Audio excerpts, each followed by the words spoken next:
agenda. A very good morning to you. Welcome to the program, 8:40 a.m. And we are now going to be talking to Zama Ntshona, ATM spokesperson, and we are looking at the request for a secret ballot in respect of the report of the Section 194 Committee on the Public Protector. A very good morning to you, Zama. Welcome to the program. Good morning to you and the viewers and listeners. Okay, I know as of yesterday there was an issue. We had the suspended public protector wanting to gain access to her office because she felt that the case had now been heard, the inquiry had been done, and she truly believed that it was okay for her to report for duty. But there seemed to have been a huge outcry to that matter. And before we go to the secret ballot, how do you read all of the events from yesterday? Thank you so much.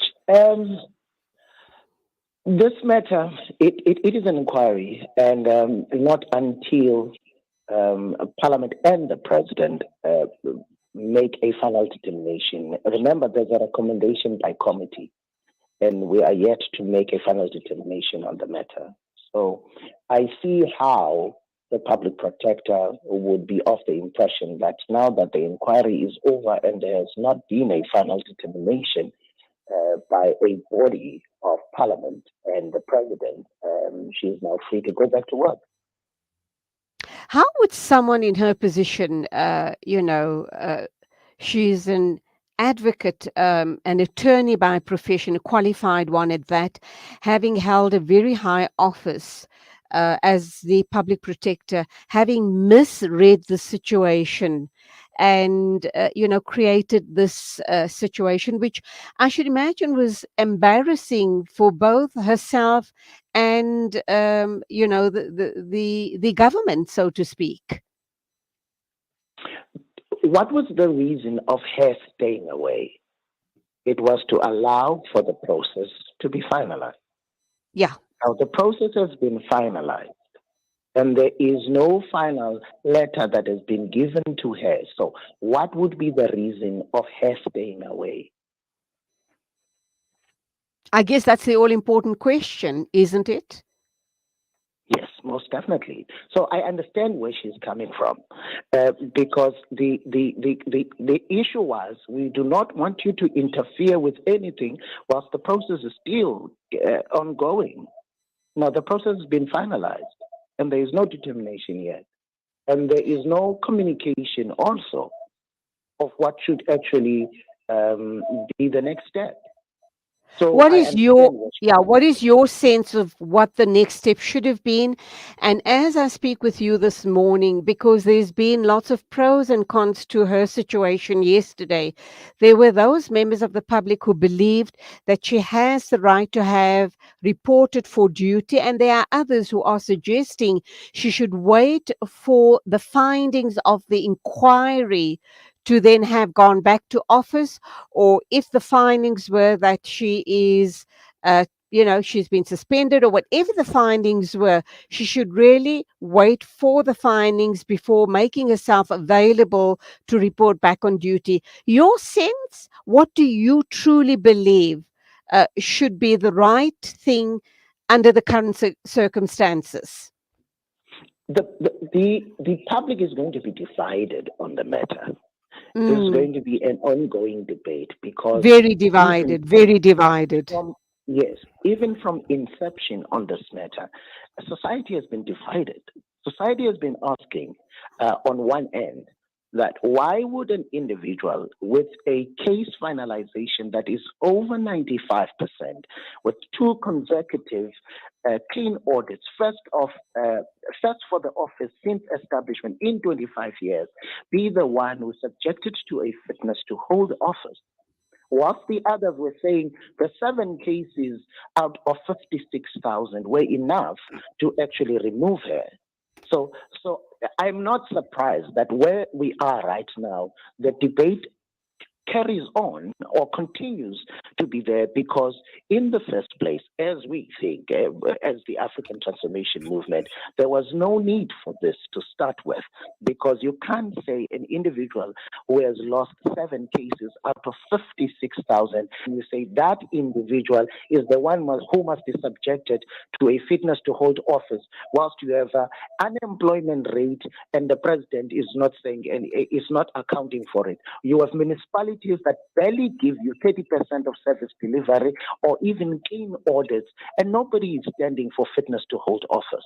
So this is why we would say, as the African Transformation Movement, a concerted effort to undermine or lynch the public protector, because all that is needed are people who are going to bow down to the president, like the Reserve Bank, like SARS, like the acting public protector, Parliament on the issue of Palapala. Okay, so as you say, this is a very hotly debated topic within the public domain, undoubtedly in Parliament and in government circles as well. One of the issues that has been also hotly debated is that this case, this inquiry took way too long, and there were a whole host of reasons for why it kept being postponed. Etc. One of the reasons also they said was it was a deliberate ploy by the suspended public protector's legal team to delay the case simply because she needs to still be in office, even though she doesn't report for duty. She still needs to be around uh, till the middle of October. If they dispense with her services right now or pre October, she then loses 10 million rands, which would be paid out to her if she was still in that capacity as a public protector. So there are those people that are suggesting that she and her legal team used very deliberate delay tactics for her to then get this 10 million rand and go away quietly. Your thoughts? Again, on this issue, we're going to be divided as society, Mm, uh, because uh, uh, contrary to that narrative, the narrative would be those in the ruling party wanted to make sure that she is kept out of office till October. Because mm, if she steps in, she may now resume her work as the public protector and interfere with cases they do not want her to interfere with. One of those key cases was the Palapala matter. She needed absolutely. to be kept out of office because they knew if she was going to be in office, she was going to find, in accordance with the Section 89 Independent Committee, which was chaired by a former Chief Justice, a senior counsel, that said there was prima facie evidence that the president had actually violated Executive Mayor, the Executive Ethics Act, EMEA, the PRECA Act, conflict of interest, the Constitution, and all the laws, applicable laws that we know of. They knew that she was going to find in that way. Now, remember, she has already pronounced on the sealed bank statements of the president. So this was not their first encounter.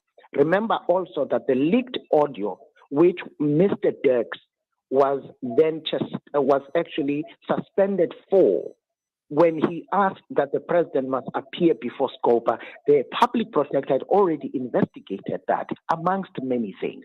So this was the third time that the president was meeting with the public protector. So on the basis of historic engagements or cases that they have actually interacted in, they could say the inclination would actually go, instead of allowing for the process to unfold, they said this one is going to be a problem for us.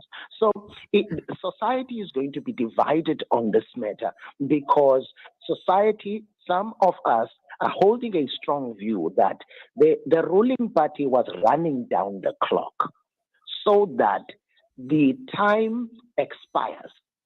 When time expires of the public protector at the helm of leadership at Public Protector South Africa, the cases that are hot and pertaining to the president. Look, the 56,000 cases, nobody is speaking about those.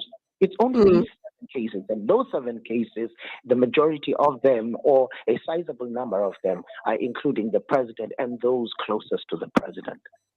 Okay, let's move on then and look at the request for secret ballot in respect of the report of the Section 194 Committee on the Public Protector. Why is there a request for a secret ballot? How is that going to serve the public protector or be a disservice or work against her? So much. As the African Transformation Movement, we believe that we need to deal with a normalized ugly phenomenon that seeks to derail and nullify the importance of an oath of office or an affirmation that has been taken by members of parliament that pleads allegiance to the republic and not a particular political party. That pleads allegiance to obedience to the constitution of the country and not some Balula instructions and also allows that members of parliament with their inbuilt ability, capability, and integrity uphold the constitution even though subjected through or to unfavorable conditions, which include threats to life. Now, it is important that we protect the integrity of the process and of the members of parliament. Now, we have seen with the vote, the previous vote on the Section 89 report, that people were told if you do not vote in a particular way, you are going to, you may lose your livelihood.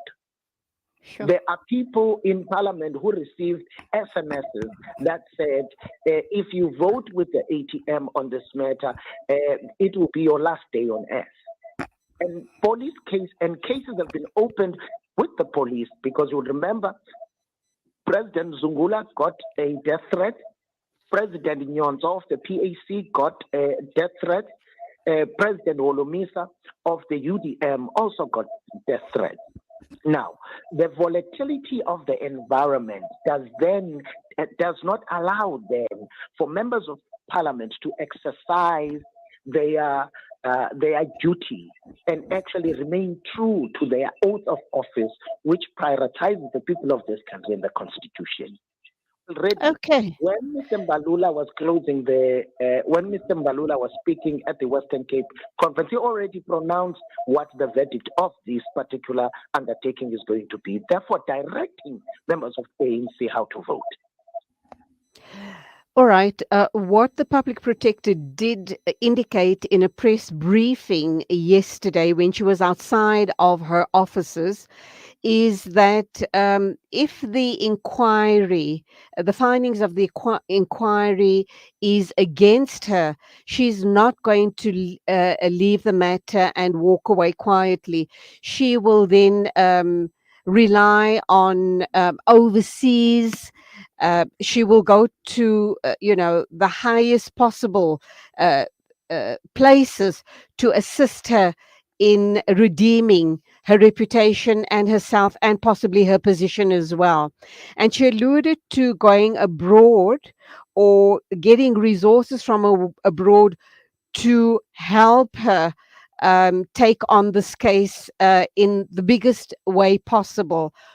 Would you know what is that all about and what are the resources she was alluding to, or what sort of services was she alluding to when she said she will get people from overseas to assist her in this case? She's not going to leave it here. She's not going to take it lying down. As the African Transformation Movement, I think we must start by saying the public protector, she has every right as a citizen of this country, an employee of government, to explore every avenue possible to redeem herself. We can't run away from the fact that she is now labeled as incompetent. She is labeled as an individual who does not understand the law. She's labeled as a vindictive individual who is used by a section. She is labeled as a result post this particular job. She may not even find a place of employment because of how she was lynched for doing what is right. So, as the African Transformation Movement, we support that the public protector must seek help wherever she can find it so that she can be able to live again. Because right now, even going down the street, there will be people who are throwing insults at her because they believe the propaganda. They believe the machinations. They believe the concocted charges that were leveled against her. So, as for which are those institutions, we are not privy to that.